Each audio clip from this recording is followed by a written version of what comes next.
trazendo informações importantes para a nossa população brejense, para os nossos ouvintes. Elmiton, bom dia, sempre bem-vindo à Rádio Colinas.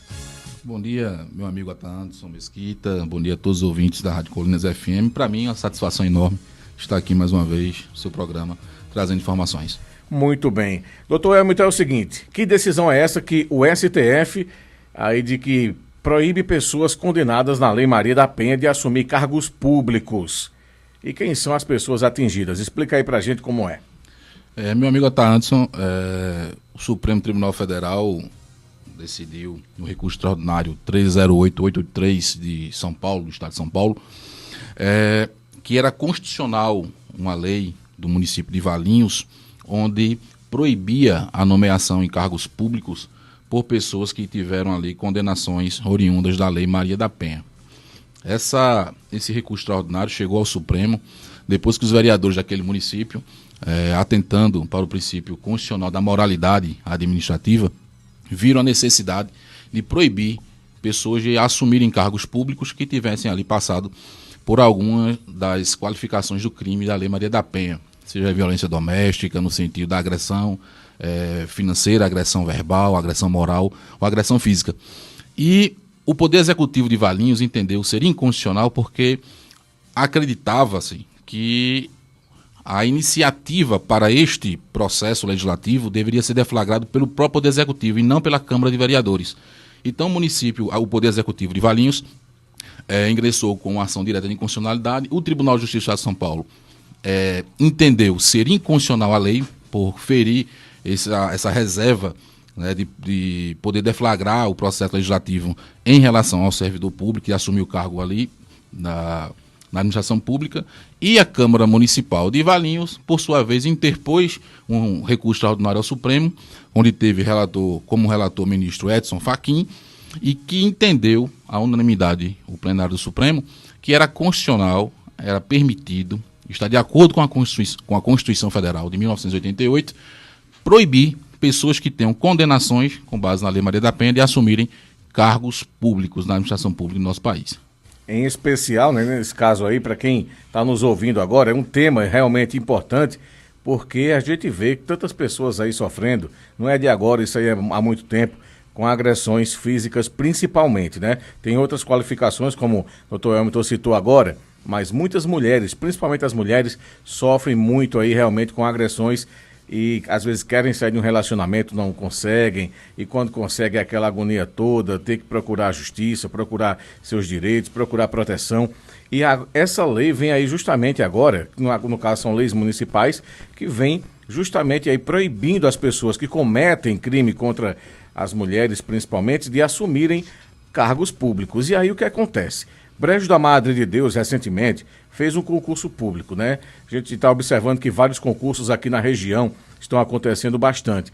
E a pergunta que eu faço é o seguinte: como fica a vida do concurseiro já que fez esse concurso de Brejo, por exemplo? Já vale para agora, para quem passou no concurso, e se tiver aí algum enquadramento na Lei Maria da Penha, for fichado aí, for condenado, tem como assumir ou não o cargo? Veja bem, o Supremo ele declarou constitucional essa lei no município de Valinhos e vários outros municípios no Brasil, estados também, leis estaduais, fizeram da mesma sorte, né, trazendo ao seu arcabouço jurídico essa proibição.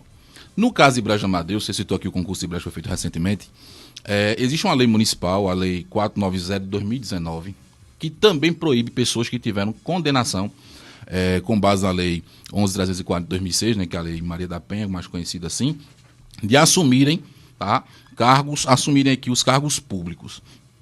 Uma questão que se merece ter atenção nessa lei municipal de Brejo é que o artigo 2º dela, ela veda, a vedação, na verdade, se inicia a partir da condenação em segunda instância. E aí a gente entra numa discussão jurídica, porque, diferentemente dos outros municípios, onde esta proibição só passaria a valer após o trânsito em julgado destes processos criminais, em relação à Lei Maria da Penha, aquele indivíduo, no caso de Brejo em específico, essa lei de 2019 já quer que comece a valer a partir da confirmação da condenação em segunda instância. E aí, ao nosso ver, ele fere o artigo 5º e 57 da Constituição, onde é muito claro que ninguém será considerado culpado sem antes ter uma sentença condenatória transitada em julgado. Os ouvintes devem lembrar daquela discussão que houve em relação ao ex-presidente da República, onde passaria a valer a partir de qual momento, né, a condenação na segunda instância, a partir da terceira do STJ, ou a confirmação no Supremo Tribunal Federal.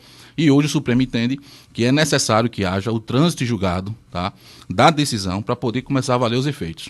No caso de Brejo, essa lei que está em vigor deverá ser arguída a inconstitucionalidade dela em breve, tá, para fins de que não prejudique, tá, nenhum concurseiro, por exemplo, que queira assumir o cargo, mas tem ali não é a condenação em trânsito julgado, mas você sabe que uma das fases do concurso público, por exemplo, é a investigação social. E aí, se esse concurseiro tem um processo em aberto, tá, ainda em trâmite, relacionado a essa lei, isso pode gerar determinado prejuízo. Então, para que não haja essa celeuma, né, para os agentes públicos que possam vir assumir o cargo, é interessante aqui arguir a inconstitucionalidade. Então, para ficar bem claro, a Lei Municipal do Brejo, a partir da segunda instância. Isso. E no caso, o correto seria aguardar até uma terceira instância, que aí seria transitado julgado. Até a confirmação do transitado julgado, que pode ocorrer na segunda instância, caso, por exemplo, não haja recurso. Certo. Tá? Não havendo mais recurso, havendo a declaração do trânsito julgado, aí sim passaria a valer essa condenação. Mas no caso de Brejo, mesmo havendo um recurso para o STJ, por exemplo, ou havendo algum direito constitucional envolvido ao Supremo Tribunal Federal, e pela lei municipal já passaria a valer, né, essa condenação, e aí suponhamos que no recurso extraordinário feito ao STJ, por exemplo, esse candidato, essa pessoa que possa assumir o cargo, tenha sua decisão revertida. Então ele ficou impedido de assumir o cargo lá atrás e agora a justiça disse que ele é inocente, como a gente já vê em alguns casos no Brasil aí afora, por exemplo, o caso do ator João Guilherme. Aqui em 2018. Inclusive, esse caso ele é muito polêmico, né? Porque a gente vê que esse caso aí do ator João Guilherme foi acusado de violência doméstica pela namorada e depois ele foi inocentado. Então, o que acontece, por exemplo, com uma mulher que faz uma denúncia falsa e depois é provado que realmente a história não foi daquilo que ela disse e que ela estava mentindo e tudo mais? O que acontece? Veja bem, Anderson, esse fato está se tornando tão corriqueiro que existe um projeto de lei na Câmara dos Deputados Federais, inclusive, o projeto de lei 6198 de 2023, o deputado federal André Fernandes é o autor do projeto, que está em tramitação, que prevê uma prisão de até 2 anos para aquela pessoa que fizer falsa informação, tá, de violência doméstica, com base ali na lei Maria da Penha. Então veja que o Congresso Nacional, o legislador, ele já está começando a pensar em punir essas pessoas que fazem isso, porque está se tornando corriqueiro. Você citou o caso do ator João Guilherme, e também um caso que se tornou de repercussão nacional. Em 2018, onde a namorada dele fez várias afirmações de agressões verbais, agressões por meio de aplicativos de WhatsApp, de redes sociais, agressão física, e durante o transcorrer do processo verificou-se que foi montagem. Os áudios foram adulterados, os vídeos adulterados, as mensagens teve ali comprovação através de perícia que foi adulterada e no final ele foi inocentado. E aí, aquela velha expressão feitiço virar contra o feiticeiro, ela responde agora, né, por falsa comunicação de crime e no caso dele diretamente pelo crime de calúnia, além de uma indenização pela exposição que se tem. Então, infelizmente, às vezes acontecem muito disso, as pessoas não permitirem sair do relacionamento, algo do tipo, e acabam prejudicando os outros. Tanto que o Congresso Nacional agora já está começando a pensar em punir quem assim o faz. Isso é muito importante. Agora, você falou, por exemplo, no caso desse aí, que houveram adulteração de provas e tudo mais. E no caso, por exemplo, eu me lembro também que Neymar, recentemente, faz um pouco tempo, que uma mulher o acusou, mas ele tinha um vídeo ali que pôde comprovar que ele não fez aquilo. E aí o que acontece, por exemplo, que não tem um vídeo ali para provar, mas de repente a mulher está ali conversando com o homem, só está ali os dois dentro de um quarto, acontece às vezes ali de repente uma discussão, vamos supor que a mulher descobriu alguma coisa, ela bate a cabeça na parede, ou ela pode ela mesma bater nela, se arranhar e tudo mais. O que acontece numa situação dessa? Para o camarada sair de um beco desse, como é que faz? Veja bem, dentro do processo penal a gente tem que entender que o que vale é prova. O que vale é prova. Materialidade do crime, autoria, quem foram os autores, os indícios que mostram quem fez a pessoa e a prova do crime que existiu. No caso da violência doméstica, o STJ tem entendido na sua jurisprudência que o que a vítima diz tem especial relevância, Porque muitas vezes o que acontece na violência doméstica acontece na forma clandestina, privada, oculta, omissa, que não se dá para produzir determinadas provas. No caso do Neymar, houve essa gravação do vídeo que acabou por inocentá-lo, né, dessa maneira. Mas no transcorrer do processo, no caso das agressões que você acabou de falar, né, supostas agressões, bater a cabeça na parede, se automutilar, o que vai comprovar que houve esse fato, essas mutilações, é um laudo pericial. Esse laudo pericial, feito por uma pessoa capacitada, tá, vai identificar que quem fez, como fez, qual foi o modus operandi que utilizou para criar aquele fato, tá certo? E ali o perito, ele vai identificar se a pessoa fez, se automutilou, ou se essa agressão, esse dano, essa lesão foi feita por uma outra pessoa. No caso da agressão física, fica mais fácil comprovar.